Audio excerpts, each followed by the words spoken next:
1 मे महाराष्ट्र दिनाच्या निमित्ताने अकोल्यात डॉक्टरांनी साकारली महाराष्ट्र गौरवगाथा।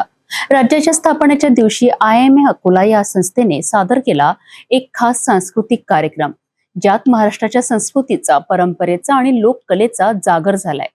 अकोल्याच्या राधादेवी गोयंका महाविद्यालयाच्या प्रांगणात नागरिकांसाठी पूर्णपणे मोफत ठेवलेला महाराष्ट्राची गौरवगाथा हा कार्यक्रम डॉक्टरांच्या सामाजिक बांधिलकीचं एक सुंदर उदाहरण ठरलंय। महाराष्ट्र राज्याच्या स्थापनेच्या दिनानिमित्त अकोल्यात इंडियन मेडिकल असोसिएशन तर्फे आयोजित करण्यात आला एक विशेष सांस्कृतिक कार्यक्रम, महाराष्ट्राची गौरवगाथा।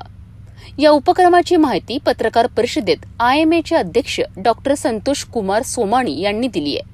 त्यांच्यासोबत सचिव डॉक्टर प्रदीप अग्रवाल तसेच अनेक मान्यवर डॉक्टर्स मंचावर उपस्थित होते। या कार्यक्रमात अकोल्यातील डॉक्टरांनी स्वतः पुढाकार घेत नंदी, भूपाळी, वासुदेव, भारूड, कोळी नृत्य, आदिवासी नृत्य, लावणी, देवीचा गोंधळ अशा अनेक पारंपरिक कला प्रकारांची सादरीकरण केलेत। या संपूर्ण कार्यक्रमात संगीत, नृत्य, रंगभूमीवरील प्रस्तुती आणि महाराष्ट्राच्या सांस्कृतिक परंपरेचं दर्शन नागरिकांना मोफतपणे देण्यात आलं।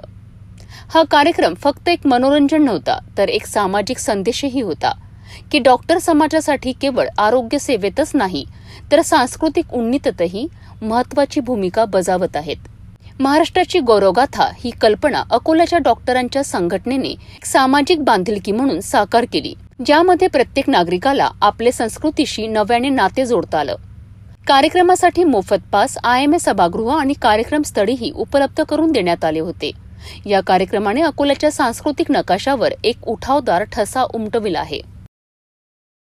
महाराष्ट्र दिनाचा उत्सव केवळ झेंडावंदनाने मर्यादित न राहता तो जर लोककलेच्या, संस्कृतीच्या आणि परंपरेच्या गौरवाने साजरा केला तर तो खऱ्या अर्थाने गौरवगाथा ठरतो। अकोल्यातील डॉक्टरांनी आपल्या व्यस्त दिनचर्येतून वेळ काढत समाजासाठी एक सशक्त सांस्कृतिक कार्यक्रम साकारलाय, ज्यामुळे डॉक्टर ही ओळख केवळ हॉस्पिटलपुरती मर्यादित राहिलेली नाही। महाराष्ट्राची गौरवगाथा या उपक्रमामुळे डॉक्टर आणि समाज यामधील नातं अधिक दृढ झालंय आणि हेच महाराष्ट्राच्या प्रगतीचं खरं गमक आहे।